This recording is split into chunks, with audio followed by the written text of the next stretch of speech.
So, good afternoon, Ollie. Thank you very much for being with us at the summit today. Could you just tell us what the key message of your talk was?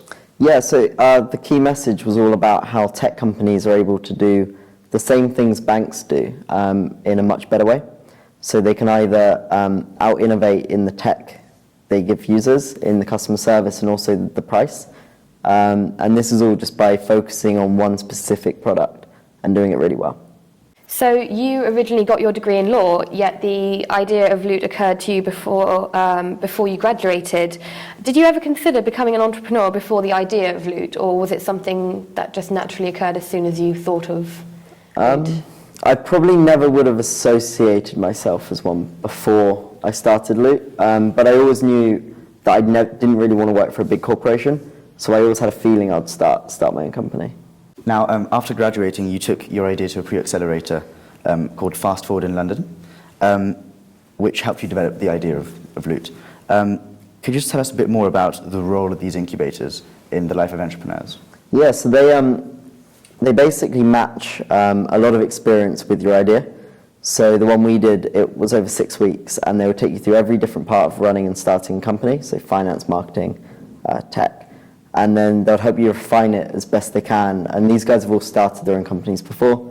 They've all got the experience. And then at the end of it, you pitch to people that could either invest or give you advice or take it further a bit. And they also will connect you to the right people. So they're really good if you don't know the industry and you don't know who's out there, because it kind of gets you out there and gets you meeting people. That's great. Recent trends have led such big banks... Oh, sorry, I messed that up. Sorry. Recent trends have led such banks to show much interest in startups such as yours. You recently said bigger banks, slower banks, they don't make any money out of students and they don't want to make a competing brand against us. It's much cheaper for a bank to try and work with us than to compete with us. How do you see this relationship evolving in the future? Yeah, I think banks don't necessarily know who their target market is. So when you build a fintech startup, you build a product and you know who would use it the most, you know who it's targeted for. But if you look at a big bank, they have people from when they're 11 to when they're 80. So now they're struggling because they don't know who their customers are. So when it gets to the point where fintechs get really big, like TransferWise and Zopa, they don't know who they're trying to keep with them and who they're happy to lose. So when all these fintech companies are focusing on different markets, the banks don't know who their own market are. So I think in that sense they're in trouble when they would rather work with us now, but when fintech companies get much bigger, they won't know what their company's about and what they're trying to do. Now, initially, Loot Bank raised £200,000 worth of capital thanks to 8 different investors. Now, could you just tell us a bit about how you went about getting those funds? And what was your approach to approaching those investors, essentially? Yeah, the first round it actually ended up being, I think, 320,000 in the end. And then it was just through meeting people. So we met people at, first of all, the accelerator, Fast Forward, and then that ended up getting us our first introduction to our first investor. And then since then, just being in the industry, meeting people, finance is quite a good industry because a lot of people have a lot of money, so they're always investors. So all the CEOs of bigger fintechs are now investing in the smaller ones, like TransferWise and Zopa. So that really helps. So just by being out in the right industry, you can get investment, and I think that would be the same with any industry. Now, obviously, you did all of that in London, and has the reputation of being a place where funds are kind of abundant, financial resources, especially for fintechs. Do you think that London deserves its place as the capital of fintech in Europe?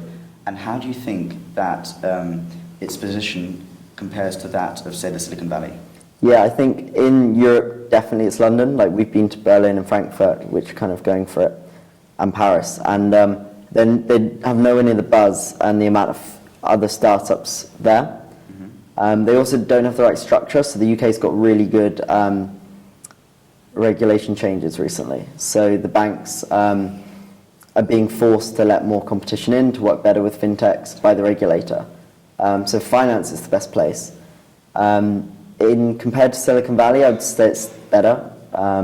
With Silicon Valley, you can get larger sums of money, but you can't get the small sums you need to start as easy. on less. So London's kind of the best place to start. And then also, there is more money, but there's also more competition for it. So it kind of, I would say, balances out. Just with regards to the competition that you just mentioned, do you find that there's a lot of competition, not only from British fintechs, but also from entrepreneurs coming from other countries, so maybe Germany or France, or even from maybe the United States? Yeah, so definitely. So there's a lot of founders. I know pretty much most fintech founders I know are from another country, and they've set up in the UK. So like TransferWise, a company called Monese, they're all from Europe. And then also there are big fintech companies out in America and in Europe threatening to obviously come to the UK and work. So it's twofold. I think definitely it's more than just the UK. It's very global.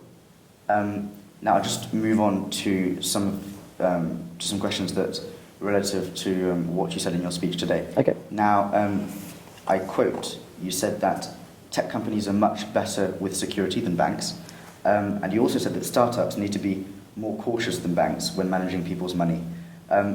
Now, with regards to Loot, what exactly have you done in order to fulfill those goals? Yeah, so with a bank, because they're very well established, they can take the chance with their reputation and do stuff that may not be by the book, and they've also got the funds to back it up. So if a fintech startup does mess up in any way, they're pretty much over from a reputation point of view and financially. So you have to be very strict. So you have to know the right regulations, stick to it massively. So we're registered with the ICO as a data protector. We make sure that all the data is securely held. We don't actually store, because we work with a bank, we don't store the sensitive bank information on our servers to make sure that we don't, even if we got hacked, no sensitive data would be leaked. And it's the best way of doing it. And then on top of that, we build servers and proxy servers to kind of cover that up. So I think we've done pretty much all we need to do in that sense to make sure we're as covered as we can be. And I think that's the same as every fintech startup. The benefit that we have is we're building everything from scratch. A bank has got all this old technology that they have to adapt to work with the newer standards, where we just build it. So it's easier for us to be more secure.